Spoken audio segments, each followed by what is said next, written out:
Welcome to Wholesale Hotline, where we cover everything to do with wholesale real estate. I'm Jamil Dainard. I'm Brent Daniels. And I am Pace Morby. And together we cover the most important parts of wholesale real estate. Lead generation. Conversion of sellers into contracts. And dispositions. Guys, remember when you're watching this show, do us a favor and squad up in the comments. Make sure that you are liking and subscribing to the YouTube channels and in the Facebook group Wholesale Hotline. Most important, we want to know we're doing a great job for you and helping you build your business. So go give us a review on iTunes and or Spotify. So squad up and enjoy the show.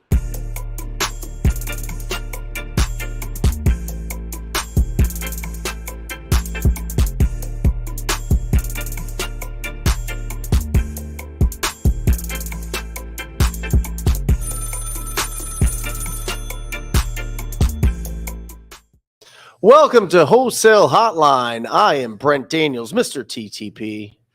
I'm Jamil Dainard. And who's that? Pace Morby. And that's Pace Morby. Pace Morby. All right. Say what's up? What's up? Crushed it. Welcome, Yes. welcome everybody to Wholesale Hotline number 162. This is going to be an exciting episode. We've got an incredible guest that we'll bring on here in just a minute. Bigger Pockets family works with Jamil on so much incredible content out there for our industry, and it's going to be exciting to bring him on. Before we do, get a pad of paper, get a pen, get ready. Let's go into this Wholesale Hotline with a really open mindset. And let's find 2 or 3 things that you can implement into your business this week to make you more profitable and to build a more predictable business. And with that, I'll let you introduce our incredible guest. Yeah, I'm super stoked to. Hey, wait! You ain't going anywhere. Come here. Oh, Come here, Pace. Okay, we lost him. We lost him. Guys, I'm super excited about our guest tonight. So, for anyone who has not yet checked out our incredible Bigger Pockets podcast on the market, then you're missing out, first and foremost. But this gentleman by the name of James Dainard operates in one of the most difficult markets that exist in the United States. It's one of the highest price markets that's out there. And he specializes in wholesale and luxury fix and flips. And when I say luxury fix and flips, guys, I'm talking about the kind of houses that you have on your vision boards. Yeah. Okay, the kind of houses that you are planning to live in one day. The ones when you think of millionaires live. When you think of I mean? not just like millionaires, but deca millionaires. You go. Guys who have really, really high net worths. And so, James, not only is he a tastemaker for that demographic of individual, but this guy can wholesale any type of product. He can wholesale your starter property, but he can also wholesale your luxury fix and flip. And so he brings to the show tonight a wealth of knowledge and experience in that space. But on top of that, I have yet to meet somebody that has James's level of industry knowledge when it comes to the effect of the economy on our business, the effect of interest rates on the macro of what we do in real estate investing. And so it's really my honor to bring James Dainard to tonight's episode of Wholesale Hotline. Welcome to the show, James. How are you? Good, man. How are you doing, dude? I'm great. We normally see each other under different circumstances, but this is so fun. I see you're hanging out in, is that the office that you smoke cigars and drink brandy in? I don't do either of those two, but I definitely grind out a lot of deals in here, though. You sure you do. Tell us a little bit about what you do, James, because, of course, you are so busy and you do a lot in the space of real estate investing. But for those of the audience here that don't know you, give us a little bit of your resume. I know it, but some of us here haven't become familiar with you yet. So I'd love to hear what you do. So I started investing in real estate actually when I was a senior in college at University of Washington. I was also a Red Robin waiter, kind of just like serving tables, making money, paying for school. And then I got into the wholesale business when I was a senior in college, old school way. This is back before tech was really made wholesaling a lot easier or a lot more efficient. And I took a job when I was a senior in college as a door knocker and a wholesaler for a local investment company, where they gave me a stack of leads, and it was That is legit my favorite strategy of getting into real estate. That exact thing right there. Look at this. You took a job to work for another wholesaler. Is that what you're saying? yeah, for a big investment company. So they had That's built-in freaking buyers amazing. and money. What city was this in? This was in Kirkland, Washington. So in the Seattle market is where we were primarily Is working. this where Kirkland signature comes from for Costco? It is. Yeah. Yes, bro. This. All right, I'm gonna love this story. Keep going. So Kirkland's actually my favorite city in all of Washington. Great little small town on Lake Washington. But so I took this job with the only reason I took it was I was a senior in college. My roommate at the time, who's my business partner today, he had sold a car to one of the owners, and the guy's like, "You have to come work for me." And so he took this job knocking doors and took the kind of leap from cars to real estate. And I was studying at school, and I was like, well, hey, I want to learn sales right now. I need some more reps in this. And the best way to do it is to go bang on people's doors, right? Because it is not that enjoyable of a job. You're walking onto someone's property. And in this specific scenario, it was foreclosure people. So they were already not too happy to see us. And we bang on the door and see what opportunity we could find. And during that time, I kind of learned wholesaling. I made $0 for the first year. And then the kind of lights turned on, and we became very good wholesalers in our local market, to where we were doing 10 to 20 deals a month, just banging doors in our local King Stonebridge market. During that time, we started growing as investors. I started buying rental properties. We started flipping properties. And then in 2008, the market crashed out and we got completely leveled. And what had happened is we'd actually branched out, started our own company. Subprime mortgages blew up, and we became one of the largest and only wholesalers still in Washington, because at that time everybody quit real estate. Yeah. And we were getting into a lot of short sales, a lot of different types of opportunities with wholesaling in general. But during that time, we also couldn't get a lot of people to buy the properties. Dispositions were a big issue because no one wanted to touch it. And so we started buying and flipping a lot of properties during that time. And that gave us the skill set to kind of scale in a down market and learn to where we're at today. So in the Pacific Northwest, going from a wholesaler, we now have a large wholesale shop where we're doing 10 to 20 deals a month locally, all local market. We flip about 50 to 60 homes a year, a little bit more higher end. We build about 50 to 60 townhomes a year. We have about 1,000 rental properties in the Pacific Northwest. And then we're also hard money lenders. And so what we've done is we've created a business that can really work with investors in all different facets. So we can secure the deal, find it for them off market. We lend them the money to do the project. Our brokerage, Heaton Dainard Real Estate, then because we're large flippers, we actually train our clients for free during that process on how to fix and flip, how to get through the deal, and then we sell it for them later. And so by just kind of hanging in there and kind of grinding out, we have this multifaceted business that kind of can help and generate all sorts of different types of things that investors need on their daily basis, which is finding the deal, securing it, funding it, and then selling it off. And then we are very, very active flippers ourselves. Where we've gone from, and it all starts with that first deal. Like we were flipping $150,000 houses, selling them for $250,000. And then as you get better and you refine your skill set, now we've gotten into that kind of like hyper luxury, higher end market. Incredible. How did you go from wholesaling? I'm always interested in this.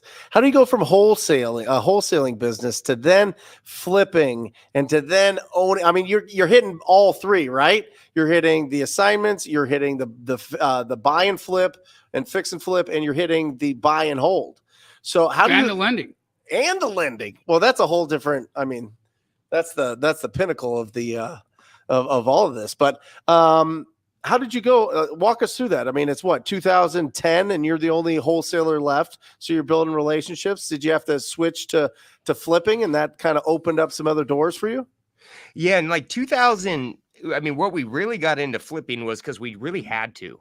It was at that point when the market crashed. It was like September, November. It was after the market had slid down pretty good, and the money was locked everywhere. And we were because there was no buyers in the market, we were tying up some incredible opportunities and no one wanted to buy them. And so for us, we're like, well, if no one wants to buy them, we have to figure this out, because we had just launched our new office. We'd signed a big lease. We were trapped. And also we had to figure out a way to make money, because we had just lost a lot of our money from everything that we had bought from 2005 to 2008. Yep. And so it was kind of a survival thing at that point. Like, we were getting good buys. We knew they were good buys. But no one would execute on them. And so what we did is we started with baby steps. We found all the cosmetic fixers. And then the way we were able to flip in that market was we would overdo everything, because at that time, when you would flip a house, there would be like 9 months of inventory in a very small area. Yep. And there was typically very small. The absorption rate was so low during that time. We wanted to make sure that we were that right sale. And so we just kind of learned the game. So we started with buying one, doing cosmetics, and then we would buy two, and then we started doing the cosmetics. But it was, with every property that we were doing, we were learning a lesson. We learned how to refine it. And because we were the only really ones flipping actively in the Pacific Northwest, we really had the whole field to run. We could pick and choose any deal that we wanted. And now we weren't making the returns that we make today, but it was enough to get by and make a living. And so it was kind of out of necessity. And it was a very difficult time at that time. And that's why I always say, when the market gets hard, this is where you really can elevate. And this is what elevated me from a wholesaler to an active investor, because I had to do it. And it was, so we were finding 5 to 10 good deals a month in that market. We would maybe place 3 to 4 of them with our investor base, but then we had to buy 6 of them. And the more we would buy, the more we got better at our skill set, would actually then refine us as wholesalers to where we could really package up properties and mitigate risk for people. So when 2009 and 10, when the market kind of stopped going into that free fall, we had this giant jump on everybody, to where we knew how to get the deals. We knew what they needed to be packaged at, and we knew how to execute on those deals. And we could really mitigate risk for investors and bring them in, and then show them how to do it. And that's really, like, 2009 and 10 is when our business kind of caught fire, because we had the deal flow, we had the skills to teach people to mitigate the risk. And then the next thing is we had to get the funding. So we created our lending business to start funding out those deals as well. This is a great topic. So Vicente has a question on the screen, as you guys can see. He says, hey, James, what struggles did you have, and how did you overcome them while you were progressing into luxury markets? Now, that's a great question, but the question I want you to give way more breadth to is the follow-up question, which is, any limiting beliefs that you faced while you were coming up? We lose them? Because, yeah, we did lose him. Dang it. What the heck happened? Yeah, he's not on here anymore. What the heck? We'll have to wait for him. Because I think a lot of people getting into the business, they look at us three and they look at James and they'll say, so James, he's back. We lost you, but big question for us. What limiting beliefs did you struggle with as you were coming up? Like before you got your first deal, even all the way in 2009, 2010, as you were coming up and your business was blowing up, what limiting beliefs were you struggling with, and how did you overcome them?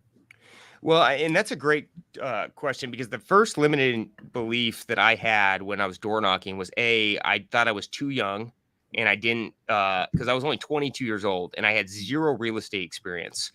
And because of that, I went up with a lot of lack of confidence when I would get to the door. You know, I would get there, the people were substantially older than me. And because I thought I was young, they thought I couldn't sell. And what it did is, for that first 9 months, I didn't get any deals done, because I would walk up like, hey, I'm sorry to disturb you. I want to talk to you about your mortgage. And then they slam the door on me and I'd run off. And the craziest thing is, what changed my whole mindset was, I was 9 months in, I lost money knocking doors all day. Like, cause I was filling up my gas tank, banging 30, 40 doors a day, getting nothing, going back, filling up my gas tank, doing it again. And I remember I was actually talking to my mom, and she goes, and because I had been trying to also replicate what all these other high energy sales guys were doing. They were like kind of aggressive sales guys, like, no, we're going to help you. We're going to help you. And they're kind of in people's faces to kind of keep the door open. And so I was kind of in the middle. Like, I had no confidence, but then I was trying to be confident by keeping their door open, which is just a bad mix. And I was a confused salesperson, is what I like to say. And I was talking to my mom about it, and she goes, well, Jimmy, just be you. And it was the weirdest thing. That little comment turned the lights on for me. Yep. And it went from having limited beliefs with just going, well, I can do this because I can just talk to people. And by just sitting there and getting rid of the negative thoughts and just going, well, I'm just going to go up and have a conversation. I know I can get along with people. And it went from, hey, I'm here to buy your house, so let's have a 2-minute conversation. Then the 2-minute conversation went to a 5-minute conversation. Then it was like, okay, can I get invited in their house? And so it was about taking kind of baby steps and really just sticking to your core belief to who you are as a person. Because as salespeople, wholesaling sales, right? It's offering a service. Yes, it's in the investment space, but you're still working with two parties in there and you're kind of middlemaning the two. And so it was about identifying what I was good at, what I was comfortable putting out there, and then just kind of going towards that. And I remember I went from the mindset of I needed to buy houses to I needed to help people. And I went from helping people to buying a lot of houses. And so I think my biggest limiting mindset was just paying attention to what everyone else was doing and just going, what am I good at? Who am I as a person? How do I use that as a person to build relationships? And with more relationships, you get more deals done. James, I think that's a really insightful perspective to bring in, because look, the fact is that you're a very young looking person, right? You still, you even to this day, you're the most well-preserved person on our entire panel. But with that said, you've raised millions and millions of dollars, right? You've moved millions, hundreds of millions of dollars, I imagine. And there are people that are, in our chat and people that are in our community that are in their early 20s that believe they're either not going to be able to have someone believe in them, or they're going to appear too young, or they're going to appear as though they don't know what they're doing.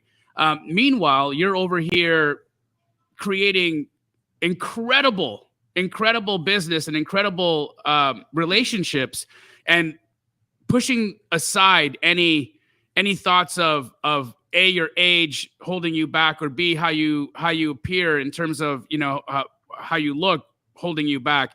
I think that's really important for people to understand, is that when you tap into that piece that's authentically James Dainard, you are unstoppable. Yeah, and anybody can do this business, right? That's the beautiful thing about wholesaling. Wholesaling has changed my entire life and my whole trajectory of life, because it got me in the business to start building wealth and building other income streams. And you don't need a lot of money. When I started in wholesaling, my real estate career, I was going to school full time. I was working at Red Robin 30 hours a week on the weekend. And then I would bang doors part-time from 3 o'clock in the afternoon till 9 p.m. Monday through Thursday. And it was just the idea that I could also do it too, right? And that I wanted more. You didn't need a lot of money.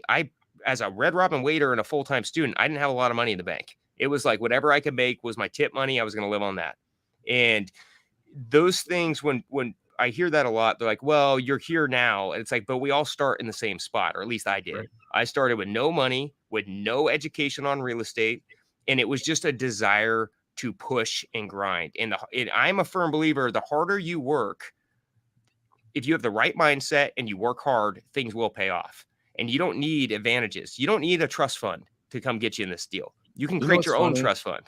It's like when you make it, quote unquote, make it, people ask you, James, Jamil, Brent, Pace, what do I got to do to be you? And the answer is be you. Well, be you. Yeah. Don't be me, be you. That is the first answer. Secondly, it's hard work, right? And the right mindset. But when you're first coming up, you're 16, you're 18, you're 22, maybe even worse, you're 30 or 35, 40, 50, even worse, 60. Your mindset has been programmed for so long to not believe that your mindset is the problem. You think it's everybody else besides you. Right. And I can tell you, when I was coming up in my my late 20s, early 30s in the real estate business, when somebody told me it's hard work and mindset, I said, that's such bullshit. Yeah, no way. That's such bullshit. Now, ironically, That's my answer to everybody that asked me the question. It is hard work and mindset. James, your mom calls you Jimmy? Yeah, they do. Yeah. Or Why Red doesn't- Robin, Jimmy Jam. I freaking Jimmy love Jam. that. Jimmy Jam. What were you jamming, Jimmy? You know Jimmy what? I don't know what they were. This all of a sudden it appeared. My manager called me Jimmy Jam, and it stuck. And That's freaking awesome. Jimmy, let's just for a moment. When you say mindset, it was the problem for me when I was hearing that when I was 27, 28, people told me it was my mindset. I didn't know what that meant. I wasn't smart enough to know what mindset meant. So what does that mean? I'd like to hear one thing from you, Jimmy, maybe a thing from Jamil and Brent. Mhm. What's one mindset that you would be specifically talking about? Let's not be ambiguous. What mindset are we talking about here? Jamil? Well, for me, I think the most damaging mindset that people can hold is a victim mindset.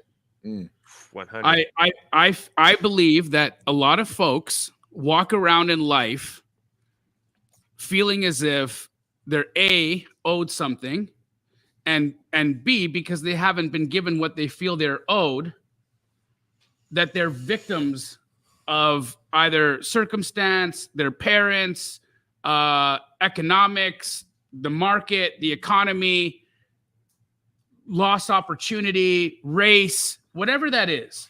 You can attach to something and make that the reason why things aren't working out for you. It's really interesting, right? We're talking about authenticity, and I just want to. I'm not going to name any names here, but I'm in a conversation with somebody in my IG, and every once in a while I have a moment to respond to people, and this person messages me and says, "Pace sent me over to you, thanks, Pace," and this person said that he's working currently on 33 deals at this moment. Okay. 33 deals at the moment, and he's been submitting in 25 to 30 offers every single week. Okay. But then says, if I don't get a deal done by April 15th, I'll be homeless. I respond, and he doesn't tell me in his message what market he's in. So I respond and I say, hey, bro, what market are your deals in? And an autoresponder messages me and says, thank you for reaching out to me. Due to the great volume of messages that I receive, 90% of the questions that I receive are actually answered on my website. By clicking on the top of my page, you'll be able to get all of your answered questions. I'm extremely busy. And I think to myself, okay, wait, this person is 3.5 weeks away from being homeless. Mm-hmm. But he's got an autoresponder telling people that if they want to have their questions answered because he's so busy to go to his website to get his. You don't have an autoresponder? I don't have an autoresponder like that. But then I go to the bio, right? And I look at the bio, and the bio says top 1% social media marketer and consultant real estate investor. Is this you telling me to stop sending people? No. This is nothing about you sending people to me. It's about the concept of authenticity, right? It's about the concept of authenticity, right? Because this person's entire bio is fraudulent. Yeah, it's not real. Yep. Right. Yep. And so my thought is, at what point? Because of course, James, and here's where I want to actually be helpful to this individual. If they're watching, I'm not putting you on blast. I did not say your name, but this is for you. At what point, James, is it acceptable to be the waiter at Red Robin, but also feel as if you have the right, or you have the clout, or you have the capacity to claim it, that you are a real estate investor, that you are authentically in the business? And I'm asking this because a lot of people, they fake it till you make it kind of situation is real, right? People truly do that. So, help us understand where you decided for yourself, James, that you were authentically a real estate investor. Because I think a lot of people walk around out there feeling imposter syndrome, and I you're one of the realest people I know in this game. At what point did you feel like you were? Well, I think there's kind of two things in that is don't act like, that whole act as if, yes, act as if in certain ways. But when you're getting in your real estate career, have genuine conversations. When I was getting started, I would talk to people. I let them know that I didn't know anything and I was struggling to make it. And I was willing to do anything that I could to learn the business and be of service. That would be the first thing. Don't act bigger than you are. Like, just be humble. Being humble will change everything when you're building relationships.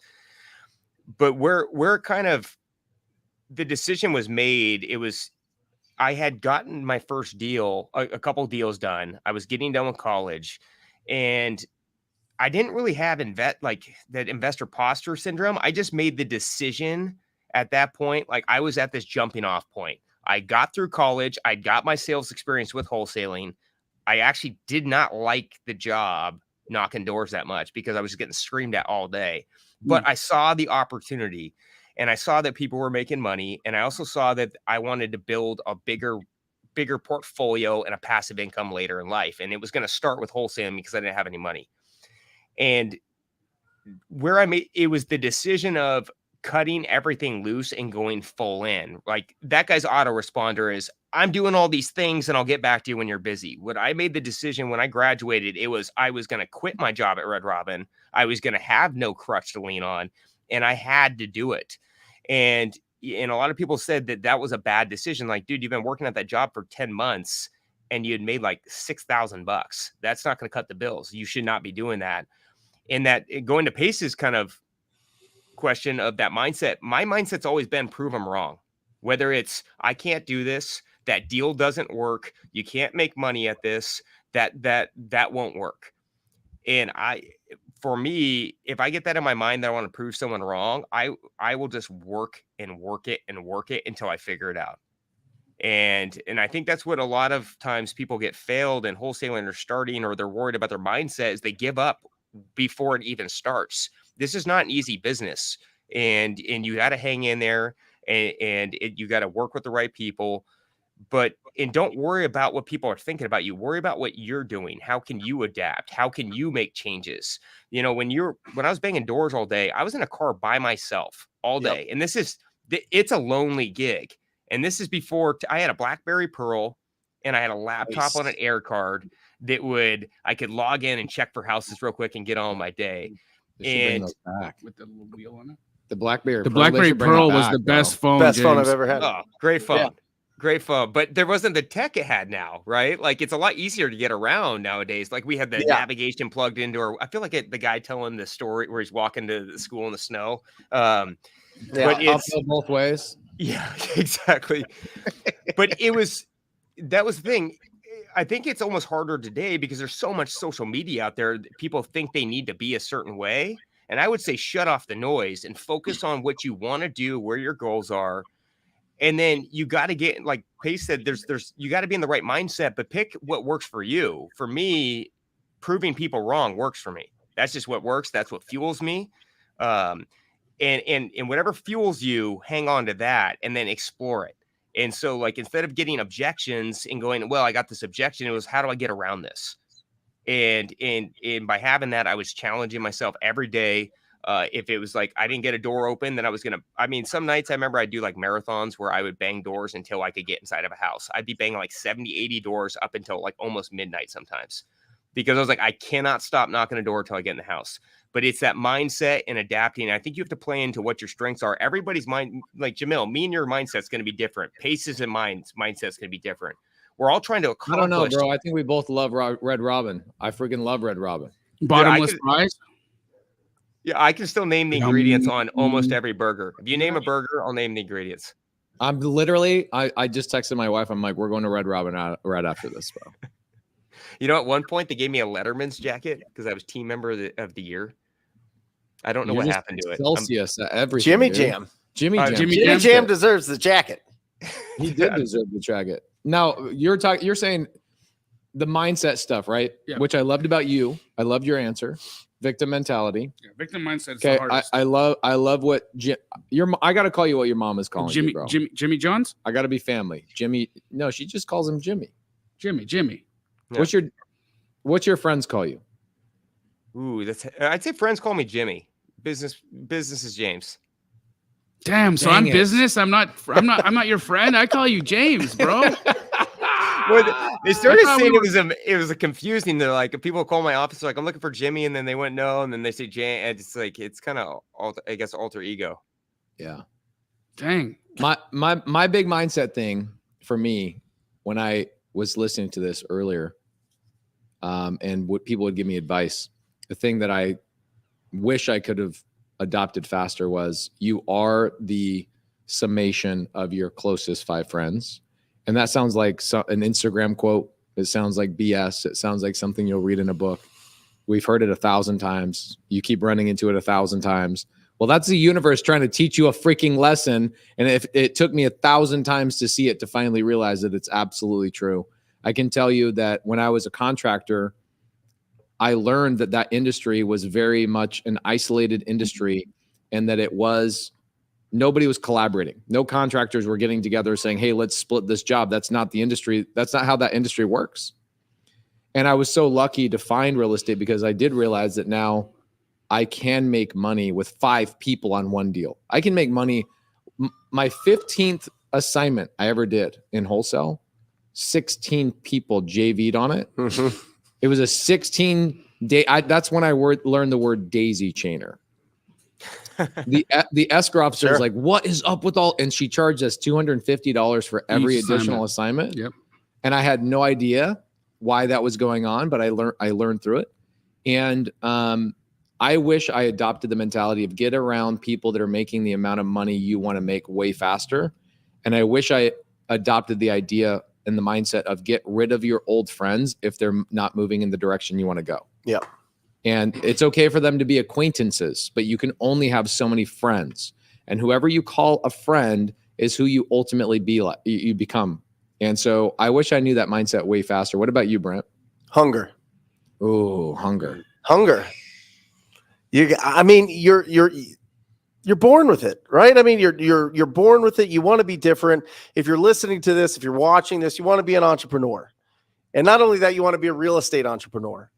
And one of the ingredients that everybody has to have is hunger. You can't be satisfied because you're going to have to change almost every part about you that's comfortable. You're going to have to talk to a tremendous amount of strangers. You're going to have to knock on doors until it's almost midnight to get into somebody's house to make you feel like that's a successful day. You have to have that hunger. Every single successful person, by the way, just like James, has gone through the tremendous amount of growth by talking to a tremendous amount of people. Mm-hmm. He said it before. If you just talk to people, that's the whole mix. But it's doing it consistently every single day when it's boring, when you don't want to do it, when deals fall out, when things are going on with your relationships, when your kids are sick, when your car has a flat tire, when all of these things, all these distractions start popping up and all these doubts start popping up. And you need to be able to tap into that hunger and say, how can I actually provide value? Because the income that we make is equal to the amount of value that we provide. That's it. So how do you keep that hunger?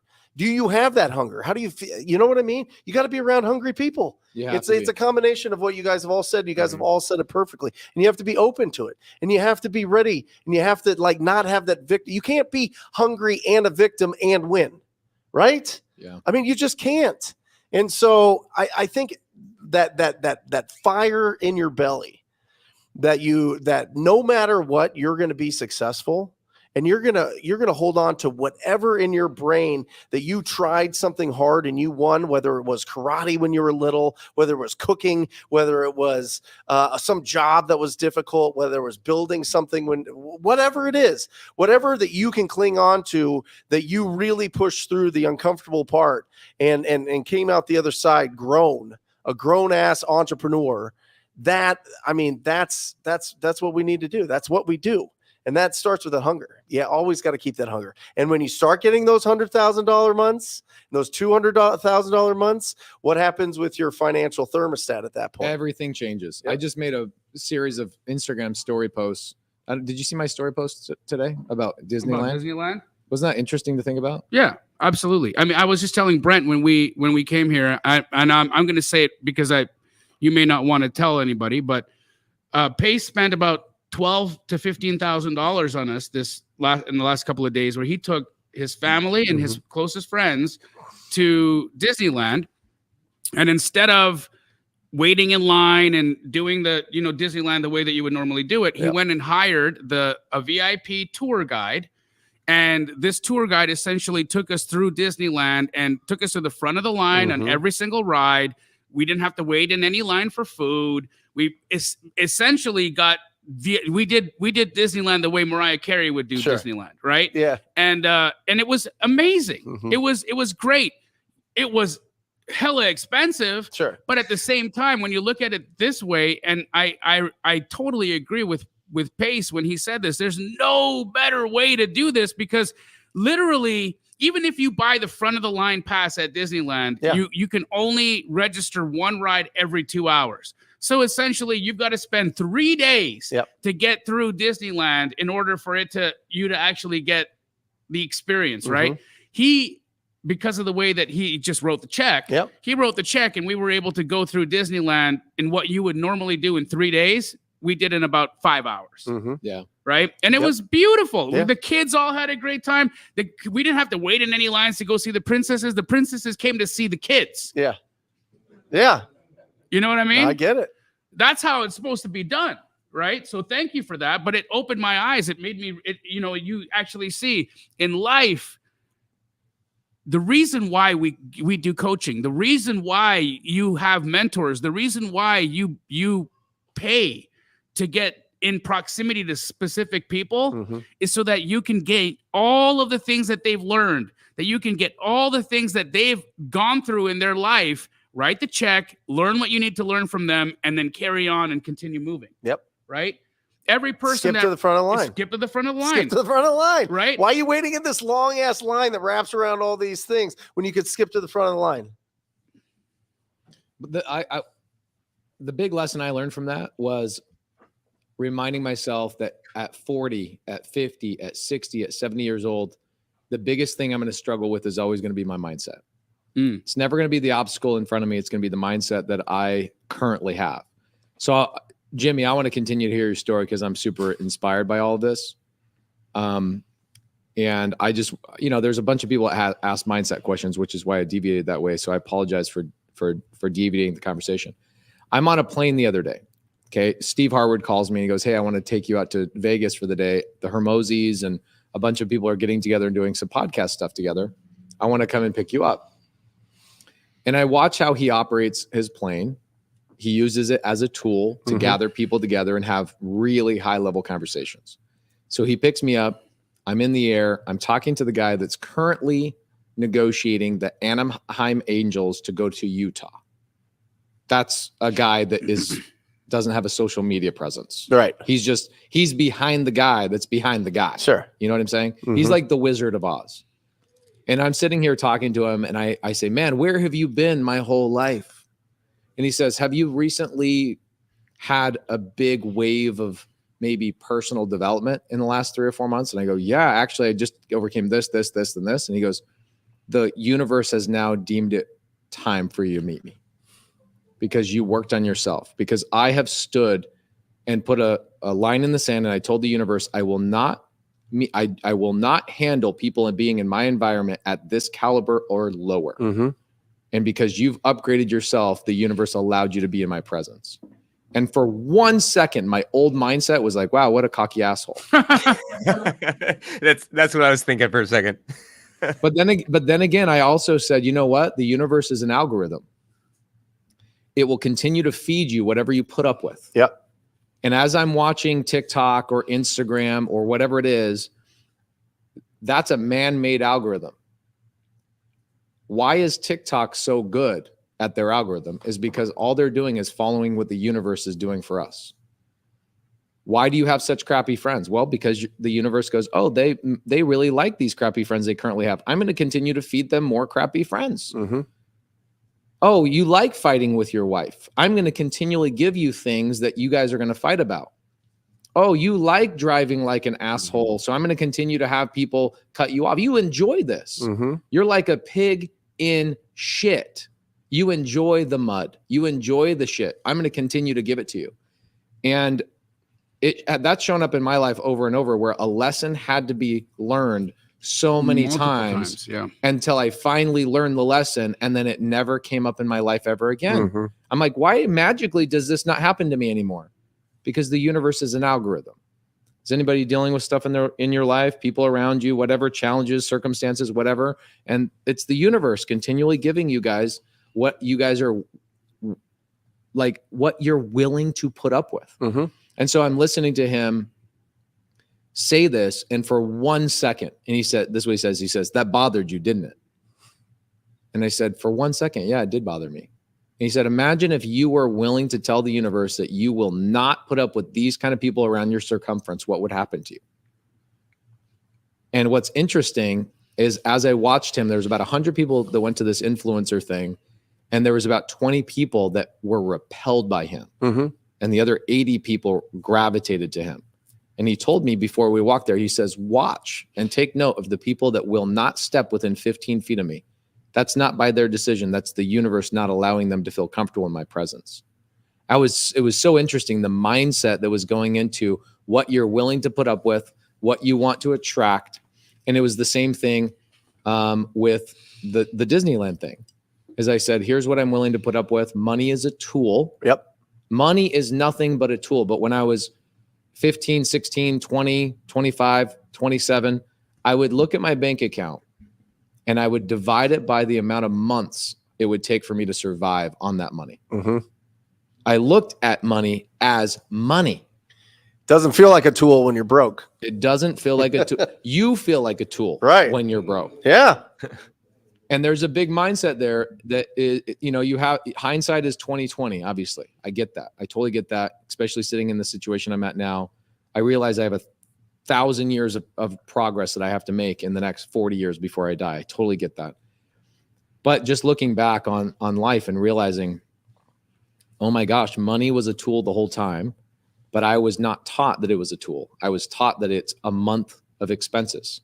And if I have $25,000 in my bank account, that means I can survive 5 months if I lose my job. Mm-hmm. That's a mindset. Yeah. However, the confidence in knowing that Jimmy can go knock a door right now. Let's say the world freaking falls apart. Mm-hmm. Everything in your world falls apart. Jimmy has the skill set, the confidence, and the know-how to fill any empty bank account. That is the mindset that I wish I had when I was in my early 20s. Is that the confidence of a skill set being obtained, honed, and worked on by me is worth billions of dollars. Again, what would you rather have? A bank account with $20 million in it, but you have no confidence and no skills, or an empty bank account with confidence and skills? Well, you see what happens when people win the lottery. Yeah. They don't have confidence. They don't have skills. It's gone. You know what I mean? Right. The skills and the confidence get you that bank account. Exactly. But you have to earn the skills. That's my point about Jimmy. Like, look what he freaking did, dude. Yep. Like the mindset wasn't even about him making money. The mindset was him saying, I'm honing my mind. I'm putting myself and I'm walking through the fire. You must have had some badasses in that office, Jimmy, with the wholesale company, the operation you were in. Mm-hmm. They were keeping you riled up and motivated and excited because you had a vision, man. 9 months of only making $6,000. That's a lot. That's the most impressive thing that I could probably ever say about you, is that you were able to persist through that. What was it? Who was it that helped you get through that? A lot of it's, I think, my business partner today. He was my sounding board because, he had about 5-6 more years of sales experience in there. And then it was just seeing, honestly, a lot of it was my own goals that I wanted to see. And to be perfectly honest, most of the salespeople in there were kind of party guys that would get a deal done and then they're gone for a month, right? And they were actually more the poster childs for me who I didn't want to be. Sure. Yeah. And I really liked what you just said, Pace, because it's about making that decision to switch that mindset, right? Like if you go grab that stove on repeat, you're going to burn your hand every time until you quit grabbing that stove. And when I started wholesaling, it was like all these distractions going on, but I had to do some things because I saw my vision, right? Like putting your vision of what you want in 10 years, like 2 years, 5 years, 10 years, and knowing that is extremely important. And for me, I knew where I wanted to be in 10 years. And so I made a massive adjustment in college. I quit drinking. I quit partying when people were going to bars and clubs. I was either banging doors, researching deals, because I looked at this was the time to grow. And I was getting every no in the world. Like, you can't do that. You're too young to be doing that. You're not even a broker. You don't know what the laws are, or whatever it was, right? It was all, I didn't have the training or the background in it. But it was making that mindset decision of, no, this is my time to grow in life. And a lot of people throw away their 20s. Like, oh, it's my 20s. I'll deal with it in my 30s. The biggest thing that I ever did was quit the partying, quit everything, and just getting to work and really getting after it. And then looking at that long-term goal. The salespeople in the office were my examples of the reasons why, what I didn't want to be, but the owners of the business were the examples of the people I wanted to be, because they had families, they had investments, they had normal lives. And that's what I wanted. I didn't want to be at the bars all night partying. And so it was kind of like this. It's like, do I want to be the sales guy forever, or do I want to be an owner? Yep. And that's what really gravitated me towards like systemizing the business, quitting, shutting out the noise, right? Like, everyone wants the rewards without doing the work, but this is work. And when you're starting a new business, whether it's wholesaling, fix and flip, it could be buy and hold. This is a new thing for you. It takes time and focus. I always tell people I'm not the smartest person in the room, but I will try harder than you. And you don't have to be the smartest person in the room. If you have the time, or if you have the effort and the will and the know-how, and you can make those decisions like you talked about, like just making those changes and really setting that I'm not going to be a part of whatever's going on there, everything can change. In fact, I would argue that all of us have met way more intelligent people than we are, that make not even 1/20th of what we make. It's not even the intelligence. It is the ability to just put things to action. Mm-hmm. I'm actually not that smart. I'm just an actionaholic. I'm addicted to putting everything to action. I'm addicted to it. You tell me something right now, tomorrow I've already put it to action. You wake up, you're like, holy crap, when did you do that? I'm like, the second you told me about it. Yeah. I was talking to Sperber the other day. He was talking about AI, right? Or Chat GPT. Literally, I was speaking on stage with Brad Lee. And I go on like right before him, right after, whatever. And we were talking in the green room afterwards. And he goes, dude, I didn't know you were so into Chat GPT. I go, I just learned about it 30 minutes ago on a conversation with Cody Sperber. I'm like, he goes, but you talked about it for an hour. I go, all I did was take something I learned, put it to action, and in my mind, imagine what would happen in the business. I immediately started talking about it. I'm not going to go and research everything about it for 3 months before I start talking about it.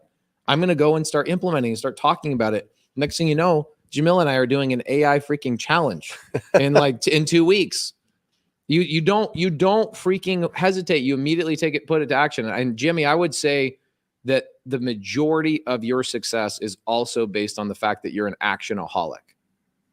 Yeah, you have to you can read as many things as you want to read. You can listen to as many podcasts as you want. You can learn as many concepts. There's thousands of concepts that will make you rich, right? Or will build wealth.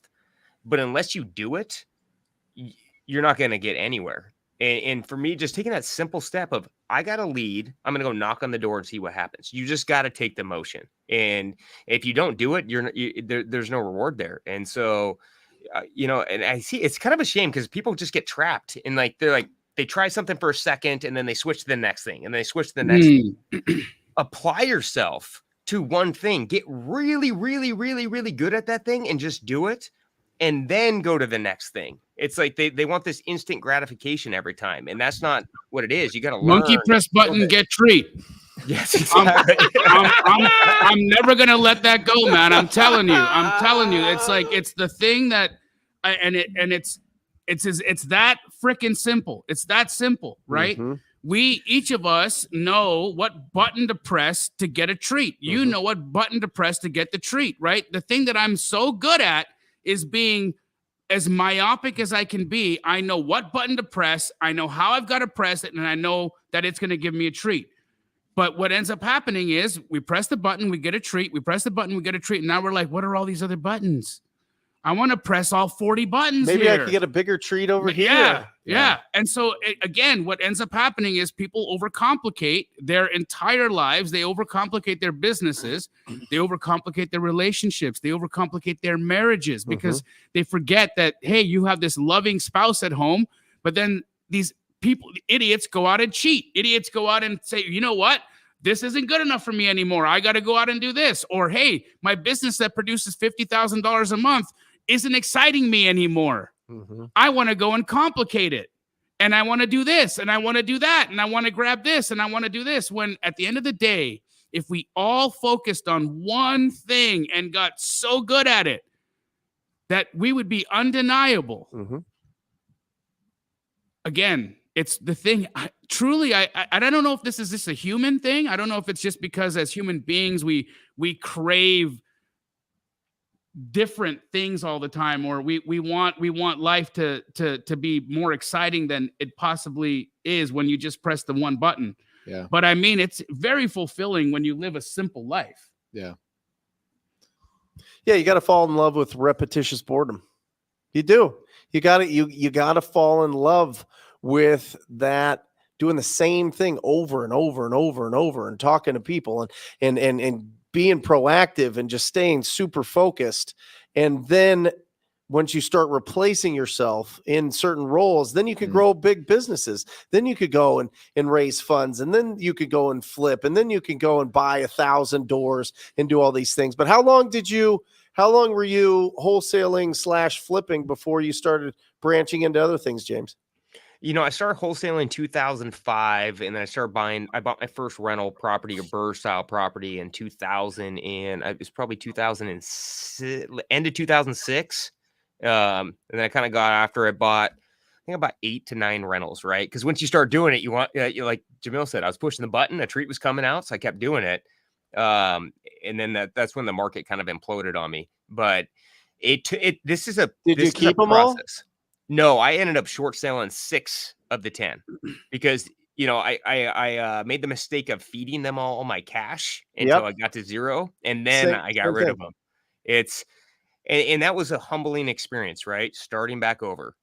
But this is a process. So in 2008, it was starting new again. So it was wholesaling. You know, for the first year or two, we were the best wholesalers and flippers in our market. We didn't start the brokerage side offering services until we had that thing running on autopilot. And I think that's really important for not just wholesalers, but brokers or investors. You look online, and it's even easier to get distracted now. And you see, like, you know, I could be seeing Brent just crushing it on one thing, and I might not do that. I'm like, well, I should go do this. Yep. Or then Jamil's doing this, and I should go do this.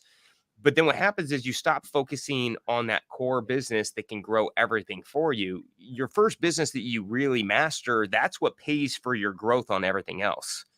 And so it's steps. I mean, for us to get where we are, that took over 18 years to get here today. And it's been a lot of hard work. It's been a lot of success and a lot of failures. We've had tons of failures, and then learning from those failures, pivoting, adjusting, seeing if it's worth keeping that business, if you can make your adjustments, and then implementing those things in. But it's a step every time. And the best way to do your steps is master what you're doing. Don't start that second thing until you've mastered it. You've built the systems, and then also save your money. Saving your money will change everything as well. You know, we had a bunch of people who were talking about their fears in the side chat. Okay, so when I met Robert Allen, who wrote Nothing Down, he talked about there's 5 fears, right? And if you take the word fears and you treat it like an acronym, you've got FEARS. Those are the only 5 fears that exist. What are those 5 fears? First one starts with F. What is it? Failure. Fear of failure. And guys, fill up the side comments with which one you most closely relate to. Fear of failure.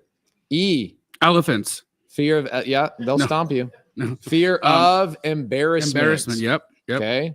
I don't want the tribe to think any. I don't want to. What will people think of me? Mm-hmm. Okay. What is A? abandonment. Mm. Somebody's going to leave me. My team is going to leave me. My partner is going to break up with me. I better not get into this relationship because they're just going to leave me. Yep. Fear of fear, Rattlesnakes. rejection. Now, somebody wrote in here, my biggest fear is rejection. rejection.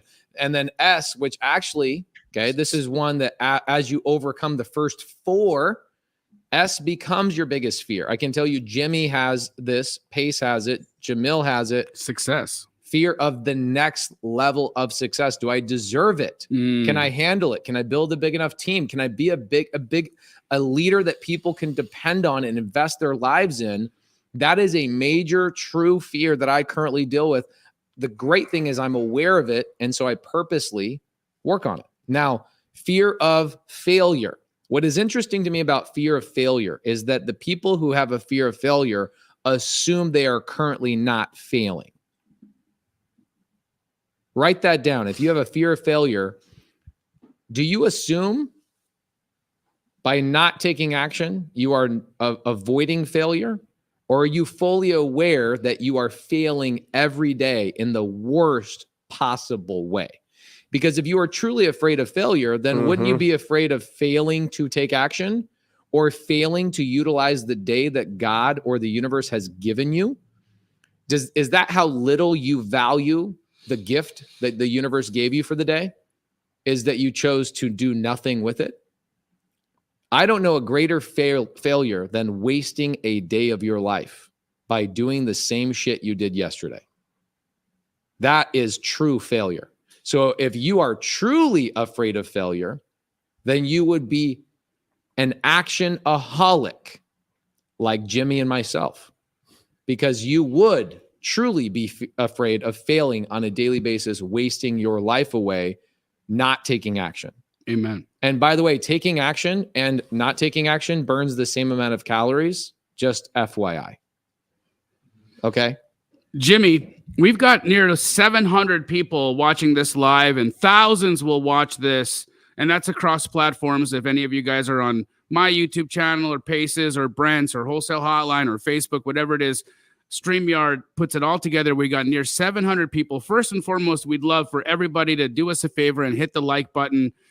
Make sure you've subscribed to all of our YouTube channels. But I just want to walk down your process, Jimmy. I'm going to call you Jimmy now because I'm upset that you didn't tell me your name was Jimmy. But Jimmy, would you mind walking us, Jimmy, through your process of a lead generation and how you are bringing the volume and the deals into your organization? Walk us through what Jimmy's business looks like, Jimmy. Yeah, so we are leave no stone uncovered type of business. And so we hit all the marketing channels to bring in deal flow, because I do believe that every channel can bring in its own different type of deal. We actually use call rooms right now to hit mass coverage for things. That's called what? They're call rooms. It's a professional call room to where you're outsourcing it. They can get a lot of different contacts for very cheap cost per lead.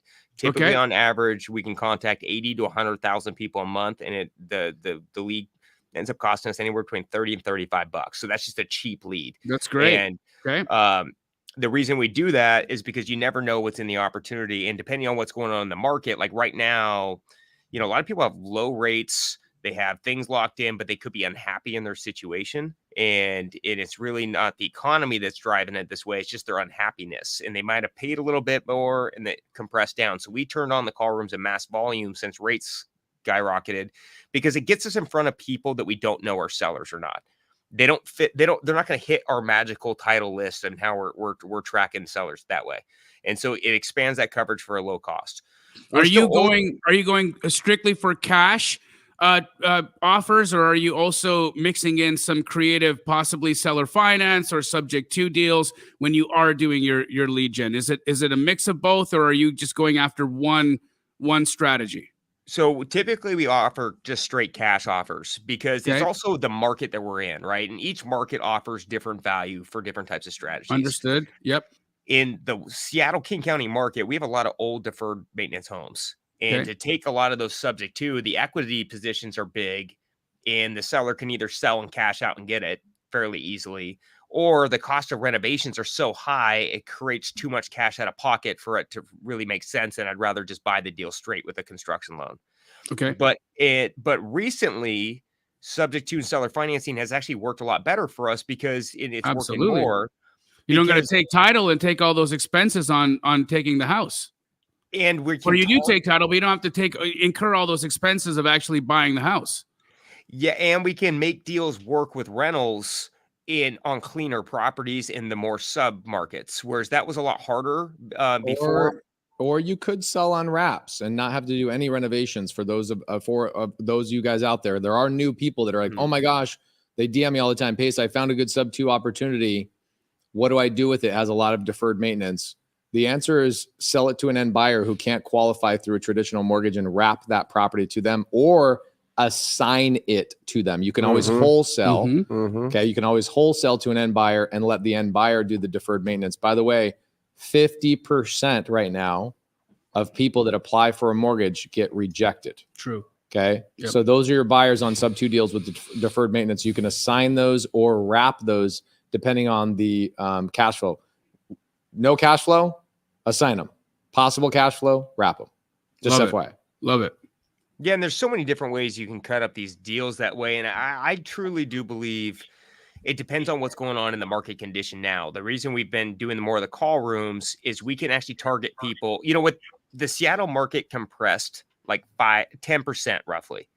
And so a lot of people bought these homes. They got 3 to 3.5% money. They're not happy in them anymore. They can't sell them, which that has not been a product that's been readily available in our local market. For us to spend a bunch of money on that lead would be a high cost per lead. But now there's a lot more opportunities. So you have to change your marketing strategy with the market. And actually, soon as the rates started skyrocketing, that's why we went to the call rooms, because we get in front of those people that aren't going to show up on a list. And I love that. We haven't heard a lot of people talk about that, is hammering those people that are stuck. And because they're not on a magical list, right? Like a magical list, Jimmy, just for the audience to know, you're talking like obvious ones like foreclosure, bankruptcy, maybe low equity, the ones that are like the obvious top Code 10 violations. Tired code landlord. violations. Probate. You're like, yo, there's a lot of people suffering right now that probably currently feel stuck. Let's go reach out and just do mass marketing utilizing cold callers and by the way, you'll go, this is what's great. I had somebody, her name is Chava, spelled Chava. She goes, oh my gosh, I don't have any leads. I'm so worried. I go, hire a cold caller. She hires a cold caller. Next week, she's like, oh my gosh, I'm overwhelmed. I have so many leads. And so what you're saying, Jimmy, is for $35, basically, you're getting pretty decent quality leads coming in is that a lead or is that a contact in your CRM that may or may not even be a lead? No, how it works is, so we use a company called Easy Button Leads. They call out and then they drop the appointment. They set an appointment either phone or in person into our CRM. And so then our professional phone, because our internal callers, they have a lot more negotiating skills and they're just more aware of what's going on with the real estate market. So it gets to our hot caller from there, or they just straight book the time to where our rep's showing up there to look at the property. Do your callers have to be hot? Well, I mean, they got to hot in one way or the other. How many callers do you have, James? They better have the hot hand or it's not working. So we have 2 internal ones in our office, and they get paid salaries plus bonuses of the total assignment fee. And then is that what you're doing, Brent? Yeah. Your salary plus bonus? Well, he's talking more acquisition manager type roles, more sales roles. But how many people are hunting? The lead is already warm. Yeah. From Easy Button. Yeah. How many callers do you have at Easy Button, Jimmy? So we run about 4 callers in general, which is going to usually produce about 120 leads a month for us at that point. Right now, that's a lot of leads. And what are you closing out of that 120 leads? How many? What does that translate into contracts?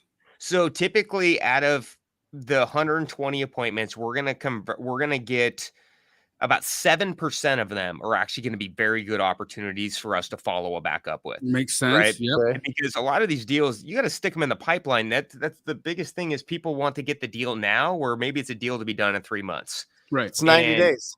Yeah. 90 days. You know, it could be that one shot, like the one call close type scenario, which does happen. Those are usually great deals, but you usually got to put them in your pipeline. So typically it's 7% of that is what we're going to get into our hopper every month. From that, we convert at a pretty high rate, about 11% of that 7%, because typically it's about a 7 to 8%. And that's if we're going with the straight cash offer only scenario. Since expanding into taking things on wrap financing subject to, and then also doing a little bit of a not equity deal, just seller financing for flips to reduce the debt cost. Because Like novations. Yeah, like novations, because a lot of what's going on right now is a lot of these sellers were getting very high offers on their fixer properties the last 2 years, and they didn't pull the trigger, but they're not realizing that money is now 40% more, and we can't pay the same. And so we're having to educate people going, hey, look, we can still get you close to that. We still can't even get to that price, but we can get close if you're willing to participate and carry the note at this point. Mhm. And if not, we got to drop our number down even lower, because either someone's got to pay for the debt costs, and it's going to have to be absorbed in the deal at that point. And so by expanding those things out, it's actually converted our margins by about 4 to 5% more. And then what's actually converting even higher is the thing that I think wholesalers really should always look at is, where is the gap in the market where the most opportunity is? So as investors, we're always looking at, you know, like land was a huge hot item for 2 years. It was a great thing to wholesale. We disposed a ton of dirt off to builders and flippers. But then when the cost of money went up, so did their build financing, and then the buyer demand went down. So dirt just dropped in half in like a very quick amount of time recently. And so what we're trying to do is more target with our call rooms to pound on those opportunities where there's low demand, because those are the better margin deals. And then also, if there's lower demand, your conversion rate usually goes up by 20 to 30% per appointment. And so it's not just about setting the lead. It's about targeting the stuff where now it's hard to move for a seller, because we are the best buyer in the market at that point. So it's strategically targeting your lists where the gaps are. And that's my favorite thing to do when I'm wholesaling or flipping, is play where the gaps are. If no one else is playing there, you have a lot of room to run around. There's an interesting thing you said in here for people that are brand new. We get about 150,000 downloads on Wholesale Hotline per month. 180,000. Shout out consistency, guys. Shout out consistency right there. 180,000 downloads a month. So people that are listening to this, you said a couple of keywords that if I was brand new, I would not have known what that meant. Debt. Okay. You said debt. Now, when you're brand new and you don't know how these deals are structured, you assume a cash buyer is truly paying cash for a house. I legit, Jimmy, this is how stupid I was as a contractor doing all these flips for Open Door and OfferPad. I thought everything was being paid for with cash, because I kept hearing cash buyer, cash buyer, cash buyer. You guys use cash to buy houses, or are you guys actually using leverage, which you guys, it sounds like you're calling debt? Yeah, we use hard money. So it's everything we bought. I mean, the first time, and it's not, when you're new, if you're thinking that's not, I had no idea about debt either. When I bought my first property, I came in, sat down, and I signed loan docs for 18% and 4 points. And I was like, okay, cool. This is debt. Yeah. And like, and it was, but That it got was me my normal. first deal. Right. It was normal back then. And, but yeah, so when we're writing offers, we are using a hard money lender. And so it's cash. And so the thing that 4 points. there is a difference between the hard money lenders, though. Some guys call themselves hard money lenders and they say they're cash, but they're really not. They're subject to appraisal and a bunch of other things, and they have a daddy lender, which they're going to sell their note off of. Wait, did you just say daddy lender? They got a daddy lender. They make the calls. Can I steal that? It's one of my favorite terms. Oh my gosh, Jimmy, just changed my life. I'm going to call it Daddy lenders. It's so good. I describe these guys so differently and not as eloquent as that. That's so eloquent. Daddy lenders. They're just pimping out somebody else's money, which is fine, but you don't know this until you find out, right? And yeah, not until your terms hard change. money lenders. Right.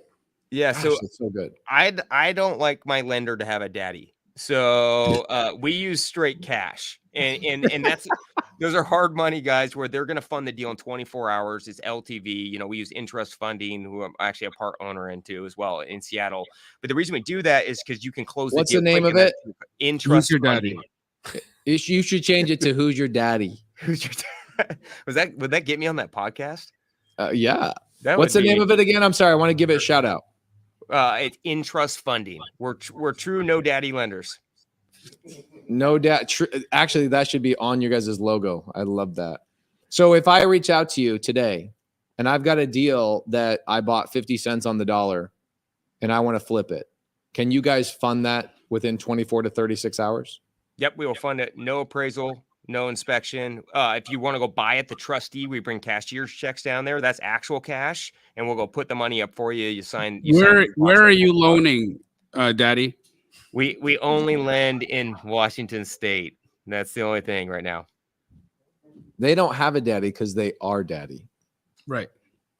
I'm the daddy. I'm the daddy. So, just getting back to that original question. So you've got cold callers that are bringing in your leads. Yep. Have you? What's your average cost per contract, James? It costs us about it's 50 right now. It's been ranging quite a bit, but right now our average cost with all of our marketing channels in there is about $8,100 per deal. But our average assignment fee is about $44,000. Right. Yeah, And because so- Seattle, it's or Washington State, you tremendously higher price points, so you get much juicier. Plus, you're also going direct to sellers, so you get juicier deals that way, anyways, because you're negotiating without having agents or other costs associated in there. Yeah, and that's a little high right now. And the reason it's high is because we actually ramped up our marketing throughout that last Q4 because it was so flat. Because it was like this weird time. Money was expensive. Sellers were like, you know what, I'm taking a breather on this. And then and now actually our lead flow has almost quadrupled in the last 60 days than it was in Q4. And sellers are actually being a lot more flexible and reasonable now when we're talking to them, saying, hey, we have market data. We're going to give you a good offer. And they're being a lot more, acknowledging that they're being a lot more responsive. But part of that $8,000 cost is that factors all of our costs, but we also have a ton of leads in the pipeline out of that too. So it can kind of fluctuate. On average, it's, I would say, 6,000 to 8,000 is pretty consistent. That's actually really good when you're considering all the marketing channels, which means you're also doing direct mail, I imagine, right? And PPC. Yeah, well.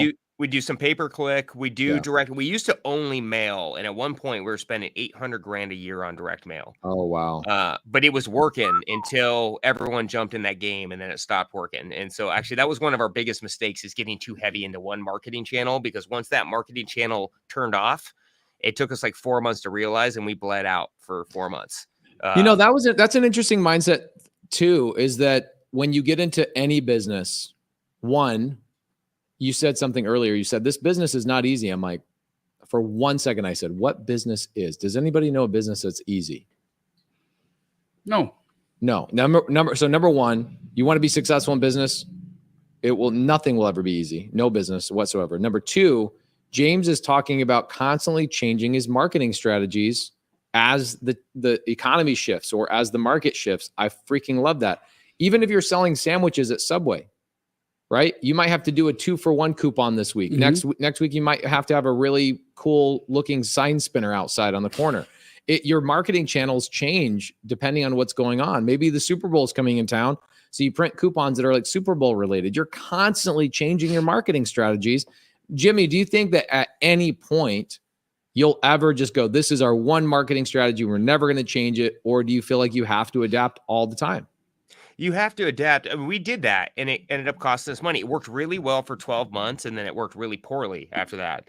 Mm-hmm. And here's the deal: is the market, people change, the market condition changed, and you have to stay on and test it. And that has been, we had to learn that too. That's not like something that was like, oh, we're going to start on these marketing channels, and I'm going to test all these things. We learned this by losing money. Right? We're overspending things. And so it's really important to keep track of your KPIs. How much money are you spending on your pay-per-click? How much is your call room? How much are you spending on just buying leads straight up, which actually, sometimes we're just buying straight cash home offer leads. And then also, how much are we spending on our marketing to network with brokers? Because, we get a lot of deal flow through brokers as well. And that doesn't work, Jamil. You know what? I probably do I would say a good chunk of deals that I buy personally are all direct off market from brokers. From agents. Yeah. That doesn't work. No, it's Do you have some sort of challenge coming up that's all you're doing? Well, actually, you and I do. We have a challenge coming up here at the end of the month. It is, what's the address for that, Pace? Would you put it up on? It's my AI challenge. I wouldn't even say it's my challenge. The biggest challenge you're going to have is convincing me that this is going to work. Well, I'm not only going to convince you, I'm going to make your entire business better. I challenge you. Challenge accepted. You guys want? Hey, Jamil, I challenge you to make my business better too. I'm going to bet you $500 that I'm not even impressed. That's not enough money. How much is enough money? $5,000. $5,000. Yes. Okay, I will bet you that in the first hour of the challenge, I'm not even impressed. Deal. You guys, can you guys see this on camera? Yeah. Him and That's I locked in. We've had a feud That's for a long official. time. Direct to agent outreach, like Jimmy's talking about, and direct to seller marketing, which is like my primary. I'm like 80% direct to seller. Jimmy, it sounds like you're a combination of everything. So Jimmy's like right here. He's like right here between Jamil and I. Jamil's like 99.9% direct to agent. I'm like 85%. The reason I love the direct to agent approach is because how I see it is that you're an agent sympathizer. No, it has nothing to do with being sympathetic at all. It has to do with the fact that I'm lazy, and I feel that it makes more sense for me to do lead generation and create a relationship that I can go back to and keep drinking from that well over and over and over and over and over again, instead of doing all of this work, spending all of this money to talk to a homeowner that typically only has one home to sell me. So I just feel that I could do that exact amount of work, but focus it to a different avatar, which is the agent or another wholesaler. And that relationship can grow and continue to bear fruit for me for years and years and years to come. But why not do it all? That's my thing. Well, I would agree Jimmy, with stop that. trying to be a peacemaker, bro. I would agree with that, except that, the thing about it, Jimmy, is that your cost per contract is $8,100, and if you had only had agents in your lead generation approach, I bet you it would be a lot lower than $8,100. No, that's fair, but that's why all channels work, and it's about. I don't disagree with you. Everything works. Direct to seller works. Even bandit signs, believe it or not, do really well in some markets. Some areas. Some markets, in fact, I had a conversation earlier today who I have to call Corey Thompson back. He's roughneck to real estate. I don't know if you're familiar with him, but he primarily does bandit signs as his lead generation. He's done phenomenally well in his business. And so everything works. It's all about how are you leveraging that and how are you doing it in a way that's scalable, right? How do you do that in a way that you can turn the volume up or turn up the faucet and create a large operation or large fees. But if you're getting started, pick one. But pick one. Yes. Don't skip ahead to chapter 50. All right. If you're reading chapter 1, like pick one and go deep. Go deep. And then once you have a budget, once you have experience, once you know how to not get over your skis with expenses, right. Then you start opening. Then you buy a yacht. Okay. Yes. Here's another thing I listened to with Jimmy. I love that he's constantly like a mad scientist. He's like experimenting with things. I freaking love it. Jimmy, Brent, Jamil, have you ever met a successful real estate investor? And when you ask him, how did you become successful? He said, I had it all figured out before I started. Never. Can we show the audience real quick? We haven't shown the audience the whole time. That's not up to me. That's Matt. We've got an incredible. Can you do that, Matt? We do have a great audience. Have you guys ever Is Matt there? have you guys ever met anybody in person that's like, I had it all lined up and figured out What's before I happening? took any action? Not anybody I No? trusted. Not anybody I trusted. There's too many moving pieces, right? Like things this is the thing about this business is there's so many outside things that can affect what you're doing, and you have to pivot and change. And you got to move around. One thing, the way I've done off-market deals has evolved every year for 18 years. The way I flip properties evolves every time for 18 years. It's same systems, but if you don't pivot, you're gonna sink at some point. Right. Jimmy, I just love saying it now. So now that you've got your deals under contract, right? You spent $8,100 on average to get the deal in. What is your most effective way of finding buyers? Oh, finding buyers for the dispo. And that is probably our one thing, because we invest in a lot of properties, fix and flip development, apartments, rentals.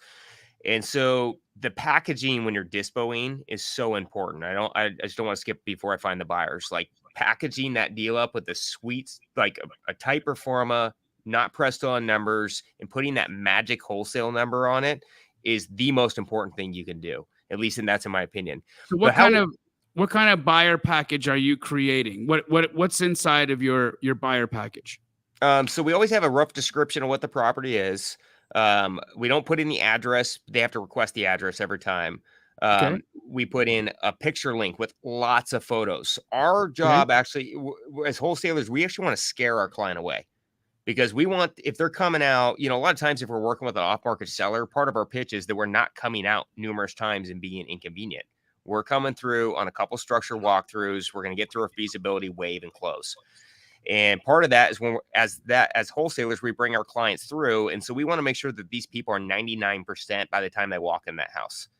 And so that's the vibe right there, bro. You go through all that turmoil to negotiate, and you've got your acquisition team to get them under contract. They're sitting there counting their commissions, obviously, as they should. The last thing you want to do is start bringing knuckleheads to go look at these properties. Right. So you're trying to filter through, essentially, is what you're saying, your buyers. You're not scaring them away. You're trying to filter them so that they're qualified buyers before they come to the house and disrupt the seller, correct? Correct. Yeah, because wasted time is wasted. I mean, that's wasted money and effort. And if I'm wasting time, especially when I was a newer wholesaler, like bringing a bunch of people through, I could be wasting hours of my day that they had no interest in buying that property, but they were checking it out. I could be making cold calls. I could be door knocking. Could be calling and talking to the right buyers at that point. So don't waste time. Just because someone will talk to you doesn't mean it's a good thing. And so we package it up with detailed photos trying to scare them off. Then we actually give them an estimated construction budget too, with a scope of work that needs to go with it, saying, hey, that's interesting. I tend to refrain from doing that because I've and again, I love that we're talking about this and talking about doing it differently. For me, I've always felt that every investor is going to have different contractors, different pricing points. For instance, I've got some buyers who actually do the work themselves, and they can get their projects done tremendously less than what I'm paying, right? And so when I put a number on there, that buyer may not have taken a look at that deal because I've now said it's going to cost $60,000 or $70,000 when they could have got that deal done at, say, $35,000 or $40,000. And so it's interesting to me that you put that number there. How do you avoid people coming back to you and saying, hey, James, you said this was going to be $50,000 and it cost us $80,000. You suck. Or what, how do you avoid any issues with that down the road? And so, that's a great question. So we break our budgets down very, very granularly for people. So like if we have 15 windows, it's $600 a window, and the window costs $250, and we're allocating $350 for labor. And so because we break it down in such a logical way, and that's not for everybody, right? That took us a long time to get there. And the only reason that I can do it is because I am an experienced flipper. I don't disagree with what you said, Jamil. Yep. I think if you don't know how much it's going to cost, then put no number in, because it's almost more detrimental to your deal if you throw in 50 and it's really 100. Do you give contractor referrals? We will, but that's not part of the wholesale business. Those are completely separate. That's part of our brokerage business, which actually gets a real estate commission. So part of the brokerage is we'll handhold people through for the commission, and that comes with contractor referrals, design, and specs. The wholesaling, that's not part of that service. And so, because we like to keep it separate at that point, because if you don't hire us as the listing broker, you're not getting that service anyways. And so I like that. It's they got to pay for that at that point. I also like what he said about finding buyers and not wasting your time with a lot of buyers. I see people here locally. I don't think you do this, but I've seen people here locally that do a live auction at their property. Oh, never. I would never do that. They Terrible. They anti that.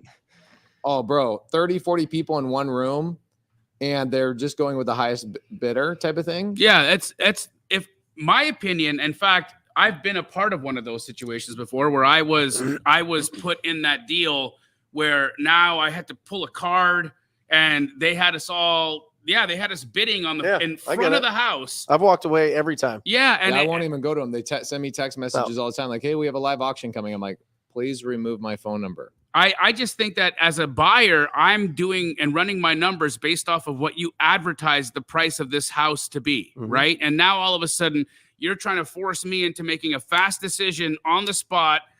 It's higher than what I had originally anticipated, and now I've got to do all of this very quickly. It's a very high pressure, and in fact, I kind of find that to be distasteful.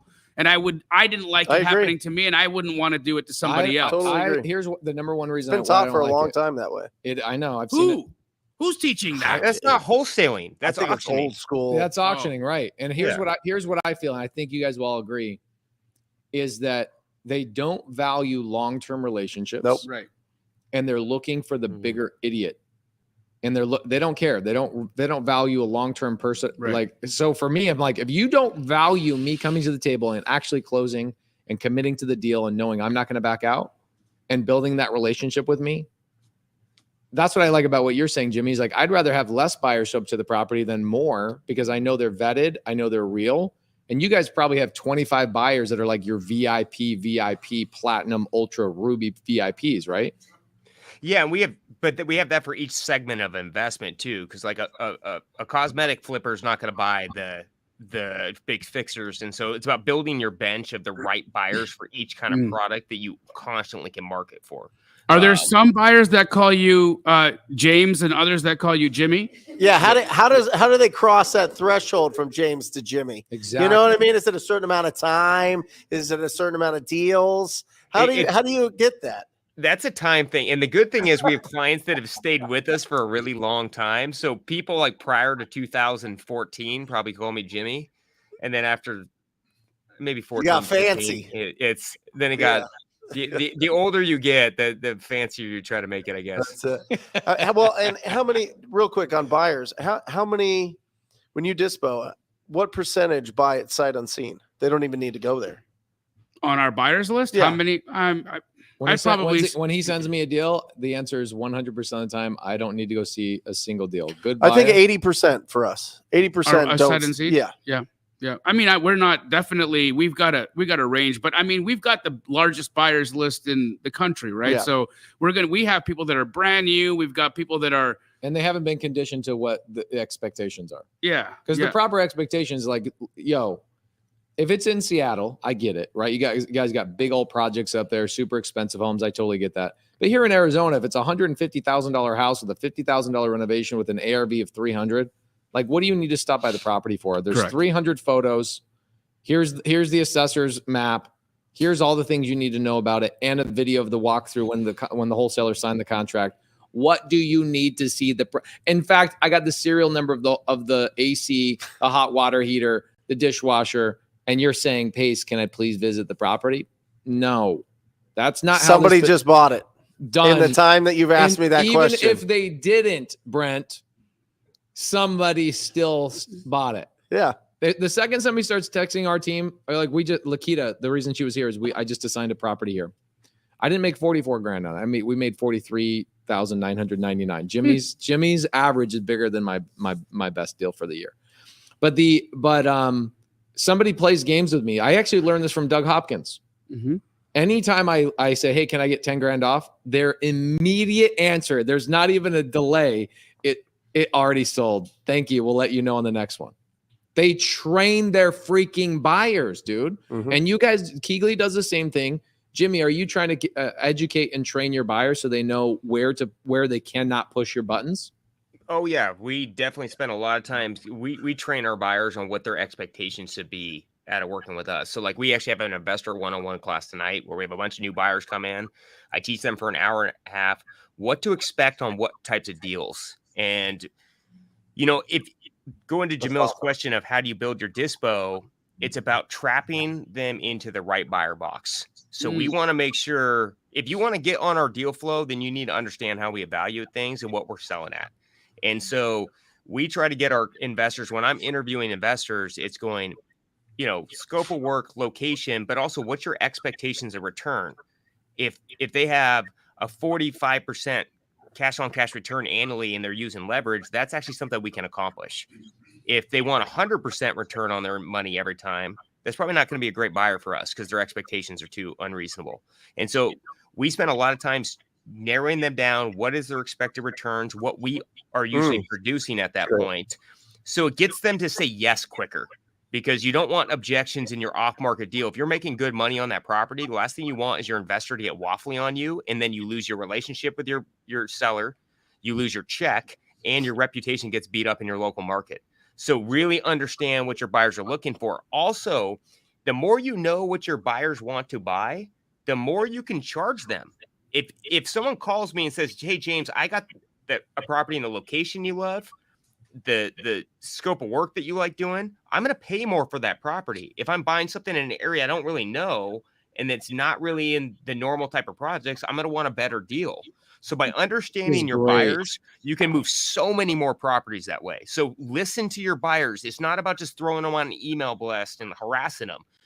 Talk to them, build the relationship, understand what they're looking for, call them with the deal, and you will move it substantially faster. This is Jamil's playbook, bro. Like, here's what's great. So Ronald from Keegley here locally, every single time I get a text message from him, I know it's not a waste of my time. Right. Because he and I have had a relationship. So he'll say, hey, this is your honey hole. This is where you like these deals. Let me know if it hits your cash on cash return metrics. But by the way, I looked at it, blah, blah, blah, blah, blah. Before he even sends it to me, if I don't text him back in 15 minutes, he's calling me. Did you get my text? Right. I sent you a deal in your area. Right. That's like, it's very personalized. He's showing you he cares about what you're looking for, and he's not trying to waste your time. He wants to make sure that you understand that he's curated the opportunity before he sent it to you. Yeah. And that's what we do as wholesalers. We curate opportunities. Yep. And if you haven't yet understood that, then this is the prime example of why it's important for you to really dial that part in. Your buyers care. We just heard from Pace. The reason why he continues to work with Ronald is because Ronald listened to him. Ronald actually pays attention to what he wants, and he's not going to send him a house in a neighborhood where Pace isn't going to buy. Pace doesn't flip houses, a lot of houses, at least in South Phoenix. No. Right? So you're not going to see stuff in South Phoenix. Nope. You're not flipping out in Buckeye, Arizona. So you're not going to see that stuff. I will buy and hold anywhere in Maricopa County, but I really only flip in Mesa, Tempe, Chandler, Gilbert, and he knows that. Yes. He knows that. So that's like saying, "Hey, take me on a date. I'm allergic to sushi. I can't eat shellfish." Right. And then you pick me up for a date. And go to Angry Crab. Let's go to Angry Crab. Like, dude, we ain't hanging out again. No. You're trying to kill me. Are the people that are coming to your meetup tonight? Will they call you James or Jimmy? They'll call me James. They'll call you James. Okay. Yeah. That was the last one. I had to. I doubt it. So, Jimmy, how do people get a hold of you? Because I can guarantee that you absolutely sparked a lot of interest in people, who may be interested in wanting to learn from you in terms of luxury flips, people who want to get to possibly do business with you in the Pacific Northwest. We've got a number of Wholesale Hotline family members here that are in your neck of the woods, and I'm sure that they'd like to get a hold of you. What would be the best way to reach you? Should I give them your phone number? Yeah, direct text is always a good no. It's Yes, well, that's actually, a I don't really great idea. care. If you have deals, don't be afraid to text me. I will always respond. You'll get a text from somebody saying, "Hey, Jimmy, I'm lost. Please, Yeah. can we get on a one-on-one? Yeah. I need 2 hours of your time. I promise it'll be quick." Well, best way I would say come to our investor class. We do it once a month at our office. But best way to find me is on Instagram, JDainFlips. Shoot me a direct message. I do read the messages. So send them over. We'll underwrite your deals. If you're a wholesaler locally, we'll actually give you the offer price before you even meet with the seller too. So you know what you can negotiate down. We do that with a lot of local wholesalers. We name the price. They can negotiate their spread at the appointment. And so it gives you a good way. And then we'll put up all the earnest money for you as well. Also check us out, me and Jamil on the On the Market podcast. Great way to hear more of us. It's probably I don't know Say if you Jamil. Yeah, it's the greatest podcast that has ever existed on Bigger Pockets. I definitely know that. It's a phenomenal podcast. Oh, It's I great. love everybody on Great there. show. Great show. But I would say check me out, or you can go to jamesdainard.com, and that has all of our contact information, how you can submit a deal. And for those with daddy lenders in Washington, interestfunding.com. Get rid of that daddy. Tell No people baby you be daddies. their daddy. Say, "I'll be your daddy." I will be your daddy. That's my Yes. Pace, you and I have a challenge. I'm going to show you, and I'm going to impress the heck out of you and show you how. Doubtful. Well, we'll see.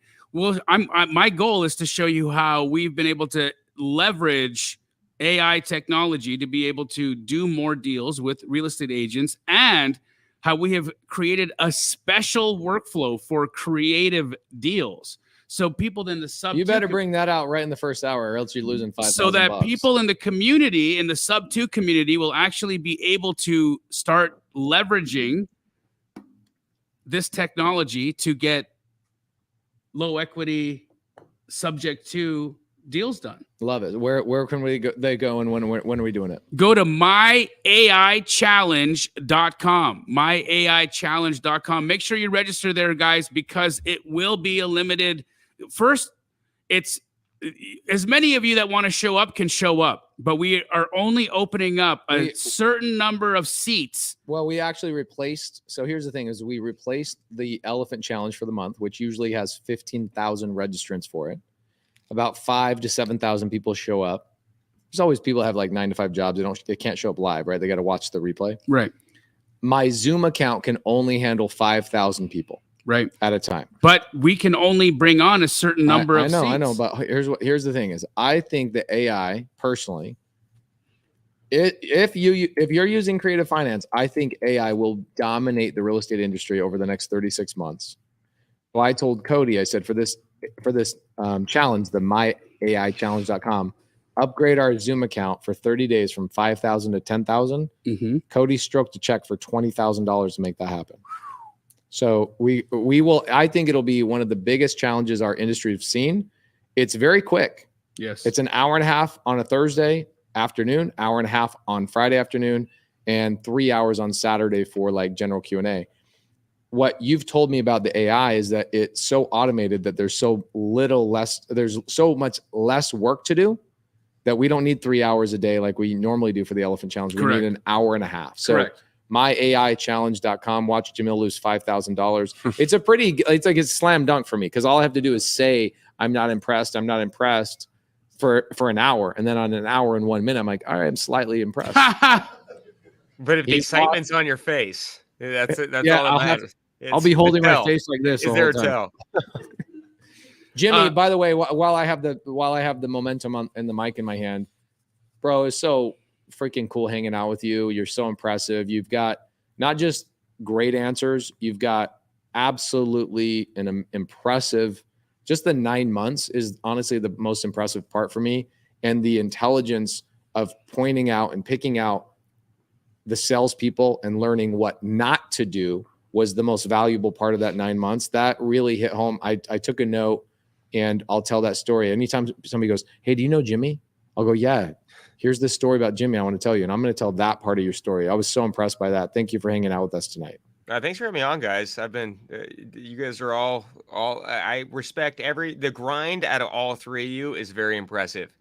It's you got 3 deal junkies there. I'm always looking for my fellow deal junkies, guys that just want to get deals done. Actionaholics, all 4 I like of that us. a lot. I might have to borrow that one. You can daddy lend. I might borrow Actionaholics.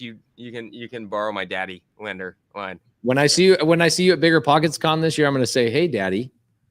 I will wear a "Who's your daddy?" Sure. Hey, James, have you been made aware of your role at Bigger Pockets convention this year? I opened my mail and I got an energy drink. So there's an MC. So we're gonna be. I'll be MCing with Leica. MC for BP Wow. Con this year. Wow. I knew that before you did, by the way. Okay, I know we're really long on this, and I have a call in 5 minutes. I'm so sorry we never go this long.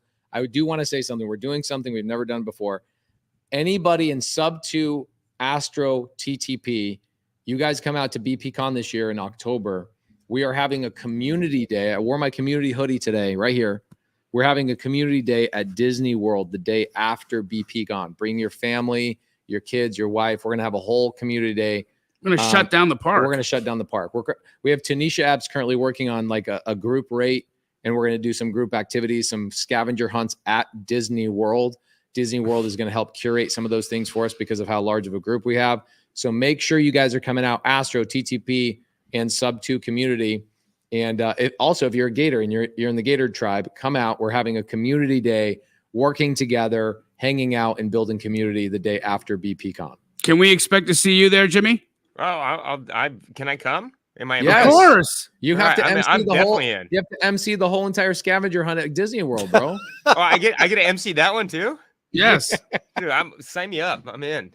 Everybody, make sure you go and follow Jimmy Dainard on his Instagram and check him out on the On the Market podcast. You're a phenomenal gentleman, and we really appreciated you joining us tonight, brother. Brent Daniels, what do you have going on this week, my brother?